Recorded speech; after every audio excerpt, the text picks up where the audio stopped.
ഒരു പാട്ടുകാരനായി ഒരു സീനിൽ മാത്രം അഭിനയിച്ചു. ആ ഒരു പാട്ടു സീനിൽ നിന്ന് തന്നെ ജയന്റെ അഭിനയ സാധ്യതകൾ സിനിമാ രംഗത്തുള്ളവർ ശ്രദ്ധിച്ചിരുന്നു. കൃഷ്ണൻ നായർ എന്ന പേര് മാറ്റി ജയൻ എന്ന് നാമകരണം ചെയ്തത് ജോസ് പ്രകാശാണ്.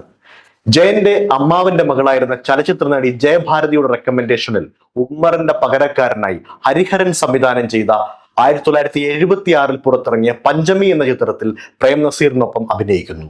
ഇതിൽ അവതരിപ്പിച്ച ഫോറസ്റ്റ് റേഞ്ചറുടെ വേഷം ശ്രദ്ധിക്കപ്പെട്ടു. പഞ്ചമി എന്ന സിനിമയോടുകൂടി ജയൻ മലയാള സിനിമയിൽ ശരിയായ ഒരു ഇടം കണ്ടെത്തി. ഹരിഹരന്റെ തന്നെ തോൽക്കാൻ എനിക്ക് മനസ്സില്ല, അപരാജിത, ഇവൻ എന്റെ പ്രിയപുത്രൻ തുടങ്ങിയ ചിത്രങ്ങളിലും അദ്ദേഹം അഭിനയിച്ചു. ഹരിഹരൻ തന്നെയാണ് ജയനെ മലയാള സിനിമയിലെ ആണുടലിന്റെ പര്യായമാക്കിയതും താരമാക്കിയതും. 1979 പുറത്തിറങ്ങിയ മലയാള ചലച്ചിത്രമാണ് ശരമജ്ജരം. ഈ ചിത്രത്തിലെ കുതിരക്കാരന്റെ വേഷത്തിൽ ജയൻ ലിംഗഭേദമന്യേ ജനപ്രിയ നടനായി.